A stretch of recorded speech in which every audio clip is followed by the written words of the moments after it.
Happy Friday. It's the 13th. Oh my God, Friday the 13th.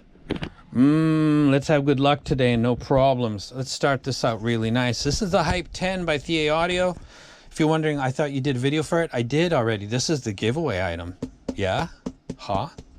This was because of its price for Patreons, but the person, I got a bunch of bids on this, and the person that got the highest bid didn't pay. And then the second person decided they weren't interested anymore. So it's back up here. That's how that goes sometimes. So a Thea Audio Hype 10 that cost, what is it, $800? Something like that. $899 is going to be going to somebody that comments below this video and is a subscriber here and also on the unboxing channel.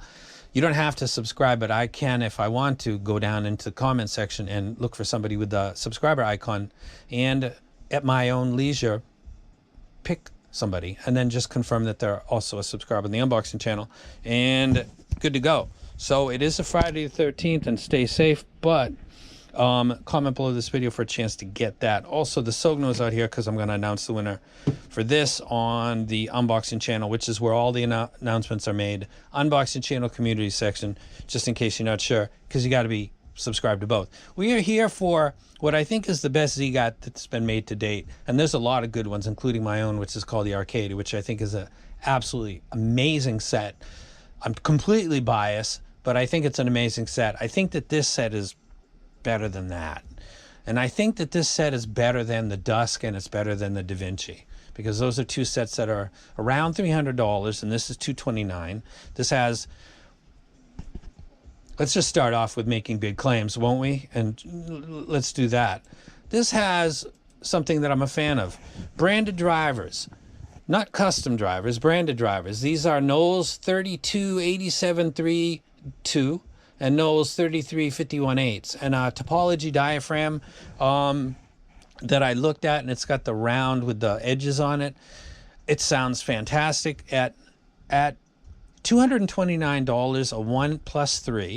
1+3, versus the kind of syrupy mid-bass, not really friendly for vocals or high clarity Da Vinci, or the Dusk, which has a fantastic replay in DSP, but I'm not a fan of it in 3.5. I said that in the original video. I apologize for not doing the 3.5 video. It would have been me saying, I really don't like this that much and I think it really needs a DSP. And I said that in the comment sections, but I didn't do the video for it. So I think that the set that we've got right here at $229 beats those two sets that are in the $300 range. Oh, and by the way, I know every driver inside here. There's no custom, I'm not sure what that is, or hey, why is the treble in the Da Vinci sound kind of a little bit rough, kind of to me, and also in a couple other reviewers that I very much respect. That was something that jumped out at me immediately and jumped out to their very good ears as well. And I think it's down to the BAs being used, but I can't tell you what those BAs are because they don't tell me. So I don't know. So I think this is better than those sets. Let's go ahead. Before we continue, let's talk about the frequency graph. The tuning reminds me of the Fear RN6, which I'm a huge fan of. And I think it's down to the fact that if, as you see the sub bass, mid bass boosted, it pinches down right at about 210. And then it flattens out to the ear gain. But it's elevated relative to a lot of sets, which is the same as the RN6. It's a slightly forward mids, but not because the mid bass or the ear gain is abrupt. It's just, it's up a little bit, and that gives a kind of more engaging musical organic replay, which is exactly how I was talking about it with the, excuse me, since I obviously don't prep for anything. What does the RN6, I might be totally talking out my butt, but this is what it reminds me of.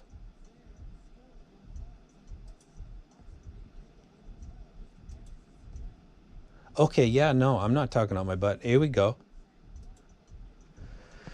Now, this is aligned at 1K, but you can see what I'm talking about with the RN6. The RN6 has elevated bass. I don't know what that oddity is right there.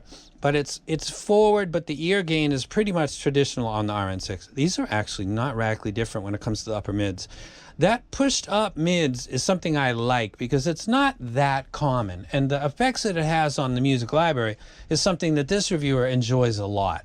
It doesn't really bother vocals, but it does change the overall presentation of really everything. Makes the instrument seem like they're a little bit more forward, but not because of the ear gain or the trebles being pushed up, and it makes it sound louder. It just sounds like everything is just slightly more forward. Now let's talk about music. Oh, before we continue, the cable on this is not stock. The Ziigaat usually uses the black cables. This has that one. This has a 4.4, and it's a beater one that I use. I think this came off a Moondrop, maybe. I can't remember. But I wanted 4.4, and I just put it on there. So that's not the cable that comes with it. And also, somebody's going to be getting this one.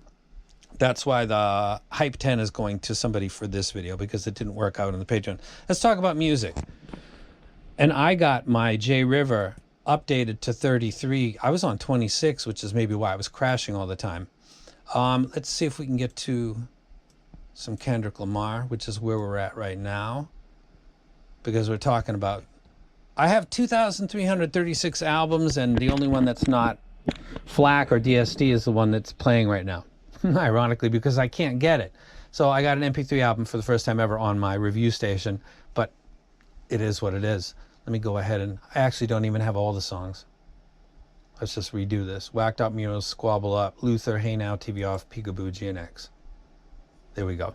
808 drops, stuff like this.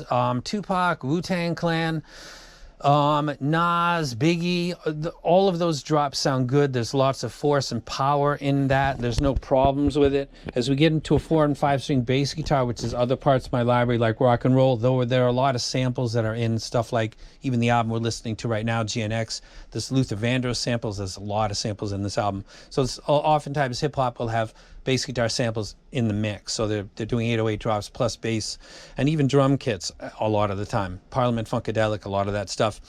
The rhythm section, the low end comes in really good. Bass guitars don't really have any issue, 4 or 5 string. The kick drum, which would be really HIJKL, actually right here from Led Zeppelin's 4th album. I love being able to use this again. 4th album is the bottom kick drum, boom, boom, boom, boom. Got a lot of force and power.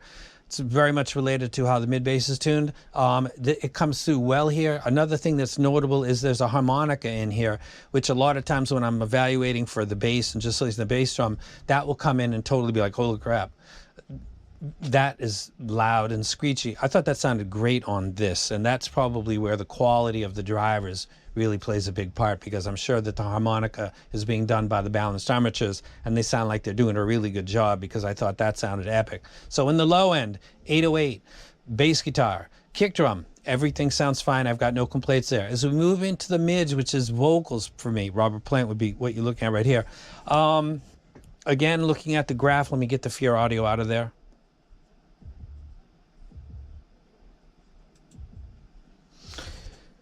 It's pinching off at about 200, 220, 210, and then it's doing the same, and it's just the mids are slightly forward, and it doesn't have the shout in the upper mids. This is really, the vocals are up a little bit, but they're not from the harmonic side, it's from the fundamentals, and I like the way that it's treating female vocals. Lane Staley, Chris Cornell, Nina doing the cover of Blondie, everything in my library that you can take a look at as I scroll through and talk. Sounds good. There's not too much energy for female vocals in the mid bass that I really don't. I'm a big believer that female vocals are extremely sensitive to mid bass adjustments, whereas male vocals less so. I think this does good on both of them, and also the harmonics of the vocals are not overly emphasized, which causes fatigue for me personally and a lot of people that watch my channel. So I think the mids sound fine. All of the instruments, which is everything in my library, exist there fundamentally, and the way that the 2nd, 3rd, 4th, 5th, 6th, 7th, etc. harmonics are being taken care of sounds normal to me. It's cascading off over time. As we get into the final stage, which would be the treble, which is really overtones and harmonics, upper mids treble. Cymbals, rides, and crashes sound good. They've got nice energy. They're not overly spicy or intense or overly tizzy. They don't sound muted, obviously, and the graph wouldn't indicate that. Electric guitars, acoustic and electric, sound good, with or without distortion pedals. All of the intense stuff, the ELO album with all the keyboards and just the production itself, I think sounds good. There's not really a point where this is sticking out as a genre specific or a genre eliminator, like this is good for everything, but if you listen to K-pop, J-pop, you better maybe, no, this will really play everything. Let's go ahead and rank this. Is this a dumpster fire? No, not at all. Hope it was free. For somebody it's going to be, but if you comment below this video and are a subscriber to this channel in the unbox, it's going to be the Hype 10 that's actually going out. And did I say the Sogno is going to go out today on that same spot? Coping is working, not at any point. I was coping because I have an Arcadia that I love and I think is fantastic, but this is a little better than that. Competes with its peers. Again, its peers, I'm going to go straight for the Collabs. I'm going to go right at the Dusk and Da Vinci, and I'll say that Da Vinci sounds rough in the upper mids, like I said in my video, and its mid bass is, you know, for vocals and for overall clarity, it's not really the set that you would go to. This does that better because of the tuning, and I think because of the drivers. It doesn't have that roughness in the upper mids. And then there's the Dusk that needs a DSP, so if you don't use a phone or something or an app, I think you got to go 3.5, and I'm not a fan of that set in 3.5, as I said in the original video. I do apologize to the community for not doing a Dusk 3.5, but I said repeatedly I'm not really a fan of that, and I think it's down to the planars without the DSP. I'm a huge fan of DSP, as I've said many times. I think I said that was a legit market disruptor, and I still think so because but that's DSP mode. 3.5, that's $320 roughly. The Da Vinci's like $300. This is $229. I think this is a better set than both of those sets right there. I said it. I'll stand on that. I got my music library with me. You guys got my review history and all of the things and my takes and what I like and what I don't like. That seems to make sense pretty much. So this is the Ziigaat Odyssey. I would buy it and I would actually hype it. So I'll go ahead and put that rank up as I'll shamelessly hype it. I just said that it beats the Dusk and the Da Vinci easily. I don't even think it's close. And the drivers in it are of, I don't know where they come from. And if companies are going to continue to do that, I'm going to continue to talk about that. And if you want to come back and say, it doesn't really matter, well, then why don't we just not name the drivers of any sets? What's the point? Why don't we not talk about the CPUs and computers or the GPUs and graphics cards? What's the point? Oh, I'm sorry. There is a very big point. There's a very, very big reason to name things that you can track and trace and find out all the information at your leisure online, because it's online and searchable, because you know what it is. Custom drivers, I don't know what that is. This eats both of those lunch. It eats the Dusk lunch and it eats the Da Vinci's breakfast, and it costs $229. It might be one of the better sets of the year. This is a really good set. I'd recommend you try it out if you don't have it. Ziigaat Odyssey, very, very nice. And I am now out.